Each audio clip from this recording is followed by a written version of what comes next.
Bonsoir à tous, merci de votre attention. Voici les titres de l'actualité de ce mardi. La vague de chaleur persiste sur le sud de l'Europe. Des pointes à 39 degrés ont été relevées en France, avec une alerte à la pollution près de Marseille et dans le Var. La vitesse est réduite sur toutes les routes. En Espagne, le mercure est monté jusqu'à 49 degrés. Raymond Domenech a été reconduit dans ses fonctions à la tête de l'équipe de France de football. La durée de son mandat reste à déterminer. En ce qui concerne l'affaire Zidane, la presse anglaise affirme avoir déchiffré les insultes qui l'ont fait sortir de ses gonds. Notre invité ce soir, Lilian Thuram, qui vient de rentrer chez lui en Guadeloupe. Pour la première fois, les violences conjugales sont exclues des traditionnelles grâces présidentielles du 14 juillet. Il en va de même pour les actes pédophiles, le trafic de drogue, la corruption ou les accidents de la route. Le choc en Inde, 7 bombes ont explosé simultanément dans des trains de banlieue à l'heure de pointe à Bombay, la capitale financière. Le bilan est d'au moins 140 morts. Après les drames de l'immigration, l'Europe et l'Afrique s'engagent ensemble sur un partenariat. Il vise à faciliter le retour des clandestins et à mieux organiser les filières légales. C'est un premier pas dans la coopération. Enfin, le Tour de France, les sprinteurs n'ont pas manqué la dernière occasion de briller avant les Pyrénées. Victoire à Dax de l'Espagnol Oscar Freire. L'Ukrainien Onchar reste maillot jaune. Comment trouver de l'ombre et un peu de fraîcheur? C'est depuis plusieurs jours la préoccupation principale dans une grande partie du sud de la France. Mais cette journée d'aujourd'hui a été la plus chaude, 37, 38, 39 degrés parfois, notamment dans toute la vallée du Rhône. À Lyon, on pense d'abord aux enfants. Reportage Denis Sébastien, Olivier Jacquelin. 35 degrés et pourtant le personnel de la crèche s'active. La sieste des enfants aura été de courte durée. Vers le milieu de l'après-midi, c'est l'heure du bain en extérieur, très attendu. Ah mais il fait très chaud, hein. C'est très agréable de barboter. Ils sont plus énervés, ils mangent plus difficilement. Et puis pour dormir, ils ont beaucoup de mal à s'endormir. Avec les personnes âgées, ils font partie des populations les plus vulnérables en période de canicule. C'est donc les pieds dans l'eau que la plupart des enfants passent l'après-midi, rafraîchis régulièrement par les puéricultrices. Les plus petits, restés à l'intérieur, font l'objet d'une attention encore plus grande. C'est du bien ça, hein? Oui. Il faut les forcer à boire, mais puis certains boivent davantage. Ça dépend des enfants, mais bon, ils réclament quand même. Leur corps en a besoin. Une chaleur pas facile à vivre non plus pour les enfants des centres aérés. À Valence, ces jours-ci, le programme d'activité a été simplifié au maximum, jeux d'eau ou baignade.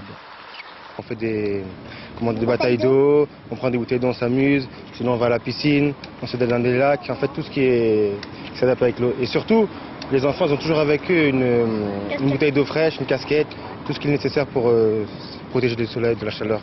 La Drôme a été placée en vigilance orange pour la canicule, avec un fait marquant, le refroidissement nocturne est très relatif.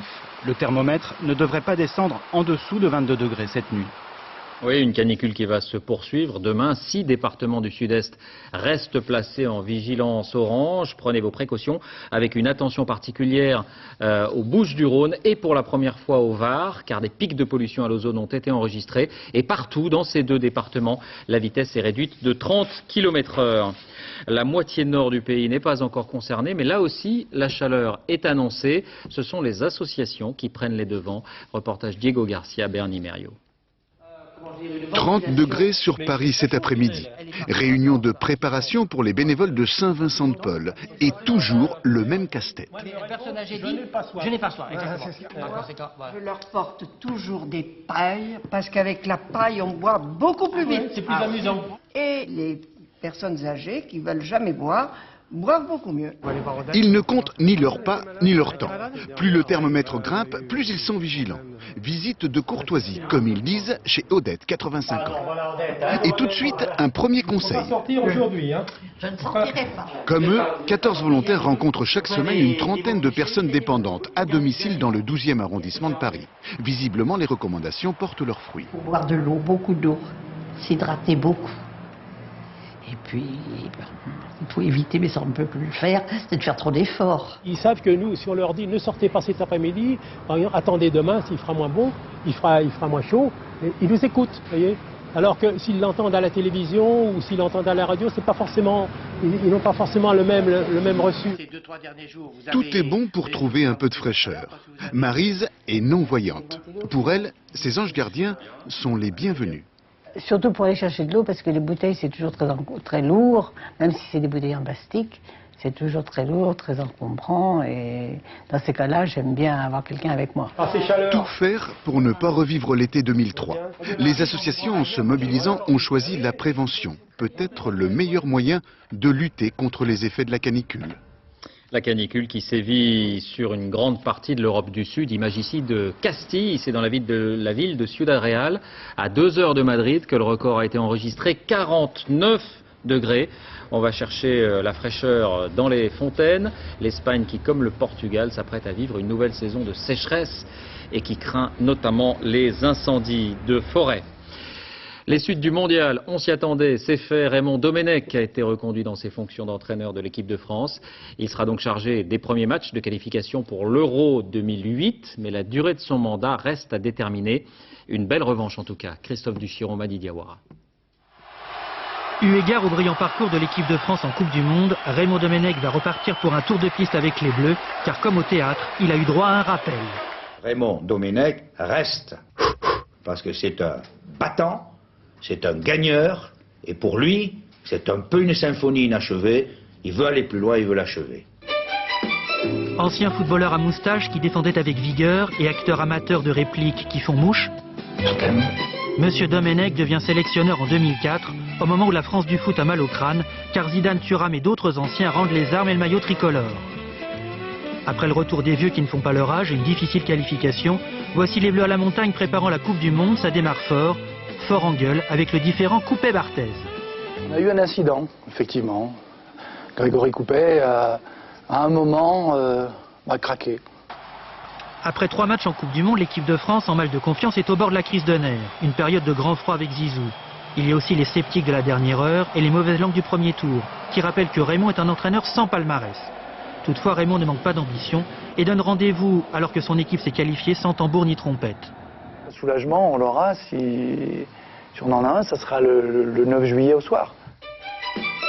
Jusqu'à la finale contre l'Italie, au rythme régulier des exploits et des qualifications, la cote de Monsieur Raymond est à la hausse. Ce sont des moments de grâce après le discrédit, l'enthousiasme après l'ironie. On se souvient alors que Raymond avait annoncé la couleur et le jour de la finale, bien avant le début de la compétition, l'intime conviction d'un homme qui s'intéresse aux astres et qui était sur son terrain de prédiction. Raymond Domenech a touché successivement le fond de la popularité et le sommet de sa carrière. Pour 2 ou 4 ans, il va poursuivre son œuvre à la tête de l'équipe de France, histoire de faire un tout petit peu mieux que la dernière fois. Quant à Zinedine Zidane, la FIFA, la Fédération internationale de football, a décidé d'ouvrir officiellement une enquête sur les circonstances du fameux coup de tête qui a entraîné son expulsion. Le joueur italien Materazzi a livré ses premières explications et la presse anglaise pense avoir déchiffré ses propos. Franck Genozo. Le regard dur et noir de Zinedine Zidane. Qu'a pu dire Marco Materazzi pour mettre le numéro 10 français dans cet état? Premier élément de réponse, le défenseur italien l'a bel et bien insulté. Il le reconnaît aujourd'hui dans le journal La Gazzetta dello Sport. Mais que lui a-t-il dit précisément? Plusieurs journaux anglais semblent aujourd'hui s'accorder. Ils utilisent régulièrement la lecture sur les lèvres après les matchs. L'un d'eux, le Times, a fait appel à une experte qui travaille pour la CIA et le FBI. Voici sa version. Tu es le fils d'une pute terroriste. Va te faire foutre. Des propos que Marco Materazzi nie avoir tenus et que nos propres experts n'ont pas pu vérifier. Cet après-midi, la Fédération internationale de football a ouvert une enquête disciplinaire à l'encontre de Zinedine Zidane. Le défenseur italien, lui, a été fêté comme le héros d'un péplum hier à Rome. Mais l'enquête de la FIFA pourrait également le contraindre à clarifier les propos tenus lors de la finale. En tout cas, les Français sont indulgents pour leur capitaine. Un sondage a même été réalisé sur le sujet et 61% des personnes interrogées indiquent qu'elles lui pardonnent ce coup de tête. Mais dans les clubs de football et les centres sportifs, les entraîneurs, les éducateurs sont plus embarrassés. Zidane est une idole et un exemple. Comment alors expliquer ce vilain geste? Reportage Mallory Aounou, Christophe Vignal. Le mondial s'est achevé il y a 2 jours, mais sur le terrain des centres sportifs, on refait le match. Ouverture façon Thierry Henry. Percé de la défense sur la droite comme Ribéry. Et quand les esprits s'échauffent chez les plus petits, forcément, on pense au geste de Zidane. Arrêt de jeu. L'éducateur n'a pas de quatrième arbitre, pas de carton rouge, mais un nouvel argument pour séparer les jeunes joueurs. Ça m'a rappelé complètement ce qui s'était passé en finale avec Zidane, et je leur ai fait la remarque, quoi, que c'est lui qui a frappé qui est en tort, quoi, même si l'autre est allé le chercher d'abord, et donc il a parfaitement compris qu'une violence sur un terrain, c'est sorti, qu'on soit le meilleur ou qu'on soit pas le meilleur. Ça enchaîne. Certes, Zidane a eu un mauvais geste, mais il a accepté sa sanction. Pour ces jeunes amoureux du ballon, les insultes, les crachats, ça fait presque partie du jeu, alors le coup de sang fait encore débat. Je trouve que c'est bien. Je trouve que c'est normal, il l'a fait parce qu'il était énervé. C'est pas un bon exemple pour les petits, c'est tout. Pour les petits qui viennent de le connaître, tout ça, qui connaissaient pas Zidane. Or, avec le succès du mondial, les jeunes footballeurs devraient s'inscrire en masse à la rentrée. Ils vont avoir que Zizou dans la tête, et donc reproduire exactement les gestes, c'est ça, on s'identifie toujours à son idole. Donc ils vont reproduire et les gestes techniques, et peut-être et malheureusement ce geste d'agressif envers le joueur italien. Sanctions, excuses, les éducateurs attendent en tout cas avec impatience les explications promises par Zinedine Zidane. Et après la compétition, voici l'heure du repos. Les joueurs français rentrent chez eux, fêtés souvent comme des héros malgré la défaite. Exemple en Guadeloupe avec Lilian Thuram, accueilli par des centaines de personnes et qui était avec nous il y a quelques instants. Lilian Thuram qui est en duplex avec nous de Pointe-à-Pitre. D'abord, merci beaucoup et bravo pour cette Coupe du Monde et pour ce parcours. Est-ce que l'accueil que vous venez de recevoir vous console de la défaite en finale ? Écoutez, déjà j'ai été très surpris parce que j'avais demandé à tout le monde d'être très discret sur l'heure et le jour de mon arrivée. Ah oui, c'est manqué là. J'ai été trahi, donc il faut que je trouve le coupable. Mais je dirais que c'est vrai que j'ai été agréablement surpris, ça fait chaud au cœur. Je savais déjà qu'aux Antilles, beaucoup de gens m'aimaient, parce qu'ils doivent savoir que je les aime très très fort aussi. Et donc là, je dois avouer que je suis vraiment très très surpris par cet accueil. Lilian, vous savez qu'on s'interroge beaucoup en France et partout ailleurs aussi dans le monde du football sur les circonstances de l'expulsion de Zinedine Zidane. Vous l'avez vu dans les vestiaires juste après son expulsion, après la fin du match. Comment vous est-il apparu? Que vous a-t-il dit? Non mais écoutez, j'en ai discuté après le match. Il m'a expliqué qu'en fait le joueur italien l'avait insulté. Mais je crois qu'il... Il vous a dit quels étaient les mots prononcés? Très déçu après. Ben écoutez, oui, mais bon, je crois que c'est pas le plus important. Je crois que ce sera à lui d'en parler. Et je dirais que en fait, le sentiment qu'on avait, c'est qu'il était très très déçu d'avoir laissé l'équipe à 10. Je crois qu'il a réalisé après coup qu'en fait, il était tombé dans le piège du joueur italien. Une dernière chose, Lilian Thuram, est-ce que vous avez pris votre décision sur la suite ou pas de votre carrière internationale et carrière tout court? Mais écoutez, pour ma carrière tout court, je continue de jouer au foot. J'attends avec impatience de savoir ce qui va se passer en Italie avec la Juventus de Turin. Pour ma carrière internationale avec l'équipe de France, je dois avouer que pour l'instant, je suis dans le doute. Parce que j'ai vécu des moments tellement forts avec l'équipe de France ce dernier mois que je suis un peu perdu, je vais dire. Donc je suis venu en Guadeloupe pour être tranquille et pour réfléchir à tout ça. Voilà, merci beaucoup à Lilian Thuram pour sa disponibilité et cet entretien qu'il nous a accordé quelques minutes avant le début de ce journal. Une dernière image à propos de football, celle du triomphe des champions du monde italiens, fêté toute la nuit dernière par des centaines de milliers de supporters. Marcello Lippi et ses hommes ont eu droit à tous les honneurs et tout cela s'est terminé très tard. En France, pour la première fois, les violences conjugales sont exclues des traditionnelles grâces présidentielles du 14 juillet. C'est un geste évidemment destiné à marquer les esprits. Le décret sera publié dans les jours qui viennent. Aurélia Guim. Dans un souci de cohérence avec une action gouvernementale, sont exclus de la grâce les condamnés pour violence ayant la qualité de conjoint, concubin, partenaire de la victime. Un geste fort et une première dans l'histoire des grâces présidentielles. Ce 14 juillet 2006, les auteurs de violences conjugales ne pourront bénéficier d'aucune grâce. Sévérité affichée par le gouvernement face à des violences qui tuent en France une femme tous les 4 jours. Dans ce commissariat de Chartres, par exemple, 75% des plaignants sont victimes de violences liées à la famille. Les conflits, effectivement, vous m'aviez dit que vous aviez été victime de violences pendant 5 ans et vous n'avez jamais fait de démarche au commissariat. Ouais. Jamais. J'ai fait des mains levées, des mains courantes, et ça n'a jamais été plus loin parce que... Jusqu'à présent, pour ces femmes, l'amnistie d'un mari violent était vécue comme une agression supplémentaire. Il y a très peu de condamnations déjà, et je crois que c'est important que celles qui sont réelles soient mises en œuvre jusqu'à leur terme. Exclus de la grâce eux aussi, les émeutiers des manifestations anti-CPE, tout comme les auteurs d'infractions à caractère raciste ou homophobe, et les récidivistes. Pas un mot en revanche sur les auteurs de violences commises pendant les événements de novembre dernier. Pour eux donc, une grâce est toujours possible. Justice encore avec ce qu'on pourrait appeler le procès des fous du volant. 2 conducteurs britanniques qui participaient à une course sauvage, entre guillemets, entre l'Angleterre et l'Italie, ont été contrôlés ce week-end, près de Béthune, à plus de 240 km/h. Eh bien, ils ont été condamnés aujourd'hui à 3 mois de prison avec sursis. Mais le fait exceptionnel, c'est que leur véhicule, de prestigieuses voitures de course, Porsche, Ferrari, très chères en tout cas, ces véhicules ont été définitivement confisqués. Marianne Mas, Dominique Mas. Les 2 bolides ont été placés par la justice dans un garage en attendant que leur propriétaire fasse éventuellement appel. Ils participaient ce dimanche soir à une course comme celle-ci dont les images circulent sur Internet. Partis d'Angleterre pour rallier Rimini en Italie le plus rapidement possible. On appelle cela un cannonball. Pour eux, pas une course mais un rallye touristique où le compteur frôle quand même allègrement les 260 km/h. On joue sur les mots, on parle de race, de run, néanmoins les vitesses sont là.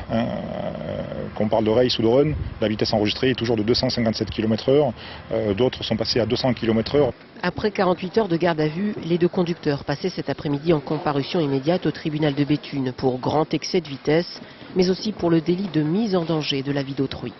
C'est une infraction qui a été créée par le législateur il y a quelques années et qui est destinée justement à un petit peu être préventive avant le résultat d'une conduite ou d'un comportement dangereux. On le punit par soi seul qu'il existe. Le tribunal a suivi les réquisitions du ministère public, confiscation du véhicule, 1 000 € d'amende par personne, plus 3 mois de prison avec sursis. Le message du tribunal aujourd'hui est de faire passer justement un avertissement et ils ont servi de bouc émissaire.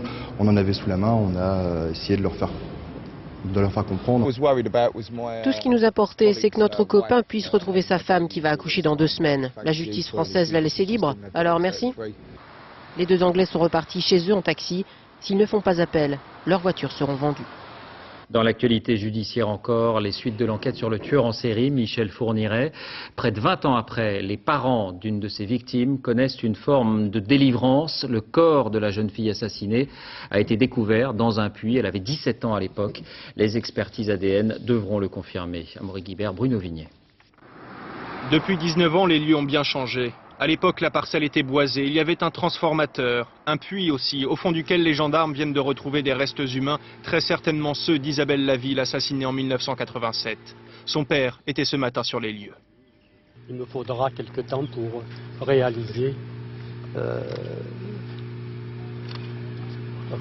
les faits et les assimiler. Ce sont des bottines qui ont permis l'identification en attendant les tests ADN.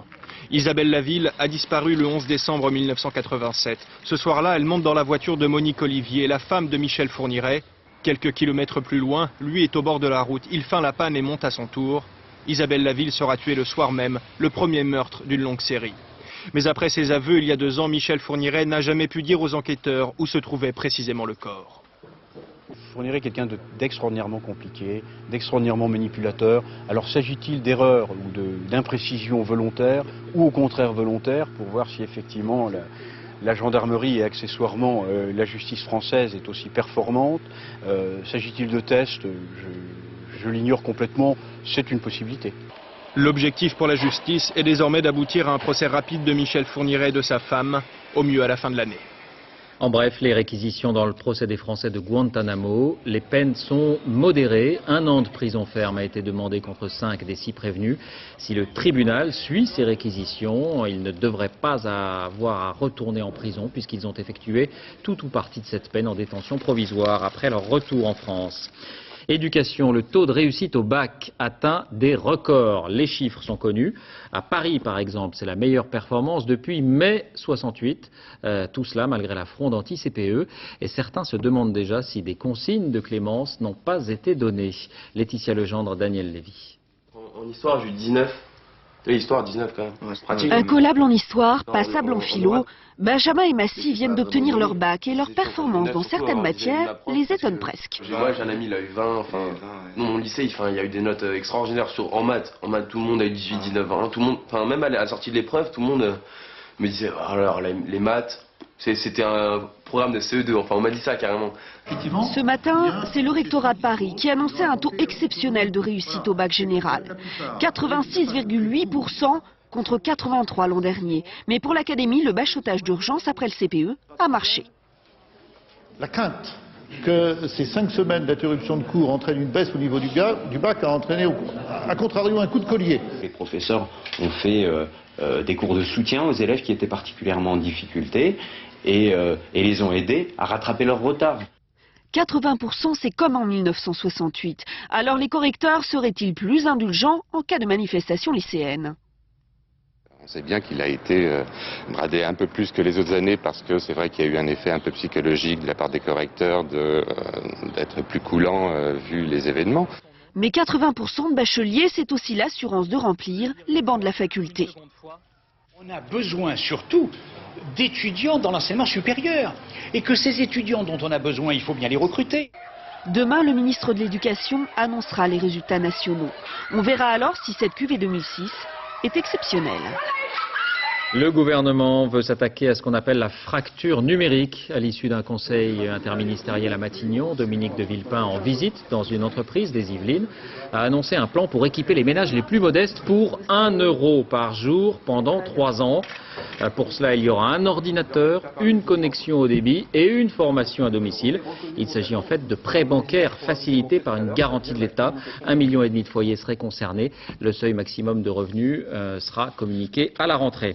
Toujours à propos d'économie, on apprend que le coprésident de ADS, Noël Forgeard, va quitter le groupe avec l'équivalent de 3 ans de salaire pour son départ, soit 6,6 millions d'euros. Ce départ, rappelons-le, fait suite aux problèmes industriels rencontrés par l'A380 et aussi à l'affaire des stock options touchées par Noël Forgeard avant l'effondrement du titre en bourse. Le boom du tramway. La ville d'Angers va acquérir le sien. Mulhouse et Valenciennes viennent d'inaugurer le leur. À la rentrée, ce sera au tour de Paris. Le tramway, qui avait complètement disparu après la guerre, a le vent en poupe, moins cher qu'un métro, plus écolo que les bus. C'est le dossier de cette édition. Il est signé Bruno Timsit, Arnaud Wust. Depuis 2 mois, Mulhouse voit la ville en jaune. 80 000 personnes à bord tous les jours. Le tramway a déjà séduit les habitants. Je le trouve super. Ça me plaît énormément, ça change du bus et puis on a l'impression de voyager. Ça permet de faire des rencontres, ça permet de voir des gens le matin. C'est moins le train-train habituel de la voiture tout seul, le stress des bouchons. Le tramway comme solution aux bouchons et à la pollution. Le tramway, nec plus ultra en matière de transport en commun. Pour les élus, une botte secrète pour redonner du souffle à leur ville. Les quartiers étaient séparés les uns des autres et le tramway relie les morceaux de ville, fédère les populations. L'effet tramway apporte du dynamisme au centre-ville. Après 3 ans de travaux, les commerçants retrouvent le sourire. Les piétons recommencent à prendre possession de l'espace du centre-ville. Et donc pour nous, c'est tout bénéfique, quoi. En France, les tramways poussent comme des champignons. 14 sont aujourd'hui en service. Une douzaine de projets vont bientôt voir le jour. Un marché en pleine expansion, une aubaine pour les constructeurs. De cette usine est sortie la quasi-totalité des tramways français. Capacité de transport, un tramway égale 3 bus. L'argumentaire est bien rodé pour convaincre les élus de choisir le tramway. Quand on propose un tramway aux municipalités, on leur dit écoutez, vous allez choisir un mode de transport qui va durer 30 ans et qui va transporter beaucoup plus, avec 0 pollution et une consommation d'énergie entre 4 et 10 fois moins élevée que les autres moyens. Oubliez les trams d'autrefois, vétustes, mal entretenus. Dans la première moitié du XXe siècle, C'était le moyen de transport le plus utilisé. Dans l'après-guerre, le tramway est passé de mode, on retire les rails. C'est l'époque du tout automobile. Il était de bon ton, et ça s'est vérifié d'ailleurs, de dire qu'un jour tout le monde aurait son automobile, donc tout le monde aurait sa liberté. Alors que les transports en commun, ça n'était pas uniquement pour les tramways, les transports en commun, ça représentait le quotidien, ça représentait les surcharges de l'occupation, en particulier les tramways en province qui avaient subi des surcharges énormes, donc l'image du transport en commun en général et du tramway en particulier était totalement dégradée. La ville de Caen, comme d'autres, a voulu remettre le tramway au goût du jour. Il y a 10 ans, elle opte pour une nouvelle technologie, le tramway sur pneus, guidé par un galet au milieu de la rame. Bilan, un coût 2 fois plus élevé que prévu et des pannes à répétition. Le constructeur a voulu évidemment vendre son produit, n'est-ce pas? Il a certainement très bien réussi. Je pense qu'il avait de bonnes méthodes commerciales. Il a très bien réussi. Mais en fait, cette invention nouvelle, effectivement, n'était pas au point. Donc il est clair que le réseau de Caen a été pris comme laboratoire. Et au fond, restera toujours un laboratoire. On s'est un peu trompé, le constructeur s'est un peu trompé. C'est à nous aujourd'hui de faire en sorte que nos finances publiques n'en souffrent pas. Alain Chénard, lui aussi, a payé cher l'installation du tramway. Un coût politique. Maire de Nantes au début des années 80, sa ville fut la première de France à se remettre sur les rails. Au moment des élections, les travaux n'étaient pas terminés. Il n'a pas été réélu. Maintenant, on ne fait plus de projet de tramway, on ne réalise pas de projet de tramway dans une ville sans avoir au préalable l'assurance que ce sera en fonction au moment des élections pour en avoir le bénéfice plutôt que l'inconvénient. La leçon a été retenue. En l'espace d'1 an et demi, 6 villes, dont Paris, doivent inaugurer leur tramway avant les municipales de 2008. L'actualité à l'étranger avec d'abord le choc en Inde, frappé par le terrorisme. 7 bombes ont explosé simultanément dans des trains de banlieue à l'heure de pointe à Bombay, la capitale financière. Et le bilan est d'au moins 140 morts. Yasmina Farber. C'était en fin de journée, l'heure de pointe sur la ligne ferroviaire la plus fréquentée de Bombay. Les trains sont bondés. En l'espace de 20 minutes, 7 explosions secouent les voitures, les gares de banlieue et un métro. Un carnage. Le préfet de police confirme que des explosifs ont été utilisés. Selon lui, un groupe terroriste est forcément à l'origine de ce massacre. Beaucoup d'actions violentes en Inde sont régulièrement imputées aux séparatistes islamistes du Cachemire. Mais pour l'instant, le ministre de l'Intérieur reste prudent.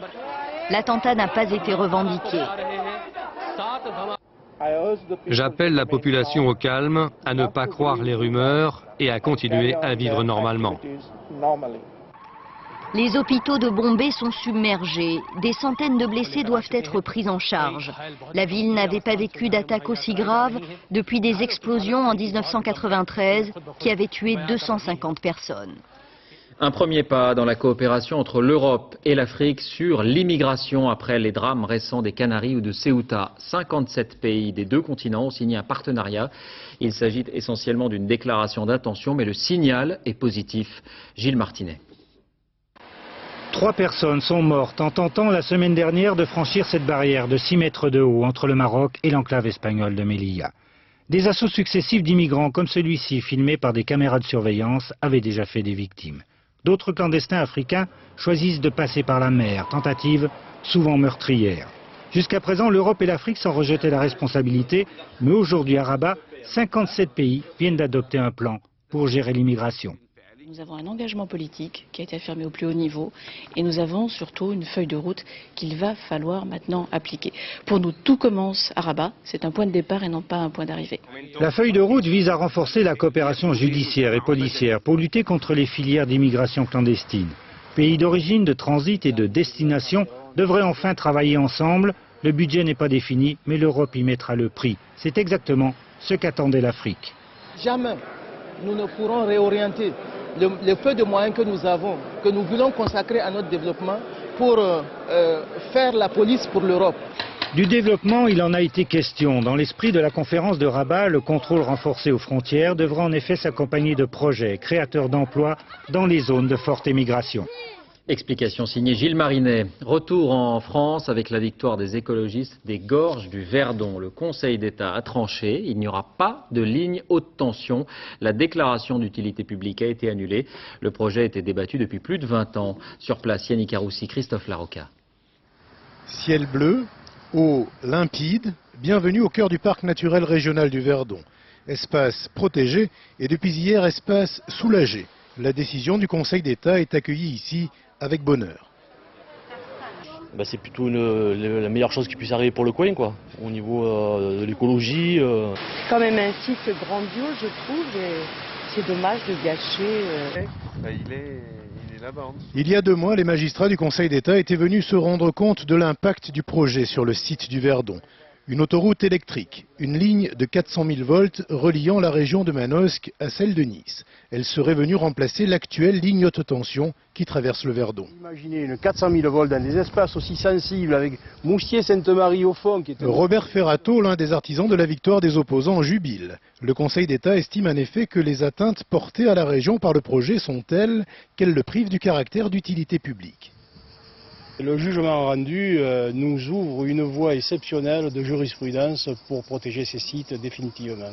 Contre eux contre, par exemple, la forte spéculation foncière qui menace aussi ces pays fabuleux. Pour RTE, le coût est rude et l'opérateur public reste confronté à son problème majeur dans le sud-est, sécuriser l'alimentation électrique de la région niçoise. On n'a pas de solution pérenne de remplacement immédiate et dans tous les cas, mettre au point cette solution nécessitera aussi une concertation importante et avant de valider ce potentiel nouveau projet, pas mal d'années se seront passées. Après 20 ans de concertation et 15 millions d'euros dépensés en études, le Verdon ne verra donc pas s'implanter 213 pylônes de 32 mètres de haut sur 24 de large. En ce début de vacances, une étude menée sur Internet va peut-être alerter le monde du tourisme. La France serait le pays le plus inhospitalier. Un zeste d'arrogance, des sourires trop rares. Reportage à Paris, Christelle Marty, Valérie Labonne. Armando et Daniel, 2 touristes mexicains de passage à Paris. Le moins qu'on puisse dire, c'est que les cafés de la capitale ne leur laisseront pas un très bon souvenir. Est-ce que je pourrais avoir un verre d'eau? Non, un verre d'eau normal. C'est gratuit? Même pour un verre d'eau? On leur propose d'aller boire à la fontaine. Autre tentative dans un 2e café. Ici aussi, on leur refuse le simple verre d'eau. Pour une bière, il faudra la boire debout, sinon c'est plus cher. Pas de faveur pour nos jeunes touristes. Ce qui les dérange, ce n'est pas qu'on soit mexicain, mais qu'on ne parle pas français. Ils ne nous comprennent pas et après ils se fâchent. Paradoxe, la France est le pays le plus visité au monde. Pourtant, un touriste sur 2 se plaint de l'accueil qu'on lui réserve ici. Nous avons eu un problème avec une fille au château de Versailles. Elle a été grossière et vraiment avec ma femme. Habituellement, ils sont très sympas. Mais depuis la finale de la Coupe du Monde, ils sont moins gentils avec nous, les Italiens. Dans cet hôtel parisien, on a fait un effort. Pour accueillir la clientèle chinoise, une partie du personnel est asiatique. Le client a besoin de se sentir rassuré et que la meilleure façon de le rassurer, c'est d'abord de bien comprendre sa demande pour pouvoir la prendre en compte et pour pouvoir y répondre le mieux possible. Un réflexe encore trop rare en France. Dès la semaine prochaine, une campagne est lancée en direction des professionnels de l'hôtellerie pour améliorer l'accueil des touristes étrangers. Oui, des touristes qui seront très nombreux comme toujours pour le 14 juillet. Les répétitions spectaculaires ont commencé avec ces rafales qui ont survolé les Champs-Élysées. À bord, une invitée de marque, Michèle Alliot-Marie, la ministre de la Défense. Le défilé du 14 juillet, ce sera bien sûr à suivre, pardonnez-moi, vendredi matin sur notre antenne avec Thierry Tulier. À Pampelune, au Pays Basque espagnol, pas de défilé, mais le traditionnel Encierro. Comme chaque année, les taureaux sont lâchés en pleine rue, poussés vers les arènes. Le spectacle attire des milliers de touristes et beaucoup de Français aussi qui relèvent le défi. Reportage Michel Monpontet, Philippe Luzzi. À Pampelune, Hemingway est le seul à rester de marbre sous son masque de bronze. Il surveille le chaudron, la joyeuse folie des hommes de cette Navarre qu'il aimait tant. Pampelune est un aimant pour ces Français aussi, impossible de s'en passer. Et tous les ans, la même fascination d'un sortilège qui a un nom, l'Encierro. Légende noire, de terreur, de défi, comme un conte pour enfants destiné à faire peur et à faire grandir. Depuis l'âge de 4 ans, j'ai vécu tous les hivers et les étés au rythme des Enciro. Un oncle m'a mené, m'a montré les vidéos ensuite. Et tout de suite, cette culture m'a pris aux tripes. Donc la première chose que j'ai faite avec ma première paye, à la majorité, c'est de revenir à Pampelune. Les taureaux ne sont jamais au balcon. Les taureaux ne savent rien de la fête qui entoure leur mort à venir. Ni les danses, ni la musique dans l'air salé, les taureaux attendent. 600 kilos de muscles et de cornes. Et entre leurs cornes, justement, survivent 1000 histoires pour les hommes. Tout le long, on s'accompagne un taureau en se parlant. C'est bon, c'est bon, c'est bon, on y va, que c'est bon. Et on a partagé ça à deux. C'est un plaisir énorme, hein? C'est un plaisir énorme, ça vaut tous les matins du monde. Tous les matins du monde ne ressemblent pas aux matins d'Encierro. Les cauchemars faits dans la nuit par les coureurs restent accrochés à l'aube. Le bruit des légendes noires et leurs sentiments. C'est la peur. Ça se vit très très mal. C'est le plus dur.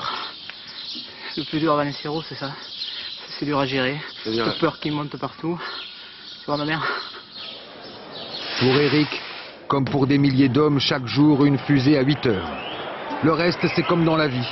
Il y a ceux qui sont au balcon, ceux qui n'en sont jamais descendus, et en bas, ceux qui risquent leur vie sur 825 mètres pour rien, juste pour sentir la vie battre un peu plus. La mort d'une légende du rock, Syd Barrett, le fondateur de Pink Floyd, est disparu aujourd'hui, chanteur et guitariste. Il avait connu le succès très jeune avec le groupe de rock britannique. Syd Barrett avait 60 ans.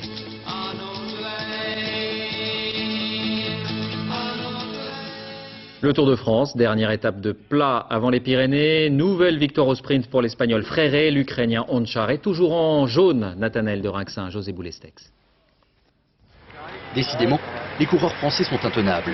Présents dans toutes les échappées depuis le début du Tour, ils sont encore deux aujourd'hui à s'illustrer. Walter Benetto et Stéphane Ogier, fausses compagnies au peloton. Seul l'Allemand Christian Kneis arrive à les suivre. Les voilà partis pour un effort de 150 km sur les routes des Landes, deux grandes lignes droites où mener à bien une échappée tient du miracle. C'est comme ça, on se doit de, comme on dit dans le jargon, de lever son cul pour être dans toutes les échappées. Les vertus touristiques du Tour ne sont plus à démontrer. En revanche, c'est toujours étonnant de voir un couple d'Australiens spécialement venus d'Adélaïde pour voir passer le peloton. Si Robbie McEwen peut gagner, ce serait vraiment formidable. De toute façon, un duel avec Boonen et les autres au sprint, ça me va. Nos Australiens sont comblés, leur vœu va être exaucé. À 5 km de l'arrivée, les fuyards se font rattraper. Le sprint est inévitable. À Dax, on attendait McEwen pour sa 4e victoire d'étape sur le Tour, mais l'Australien se fait surprendre par l'Espagnol Oscar Freire. Demain, les grimpeurs vont enfin pouvoir se mettre en valeur. Les Pyrénées arrivent, les premiers cols aussi. Onchar, l'Ukrainien, a peut-être enfilé ce soir son dernier maillot jaune du Tour. Fin de ce journal, merci de l'avoir suivi. Tout de suite la météo, Isabelle Martinet, 20h50, le solitaire avec Jean-Paul Belmondo. À demain.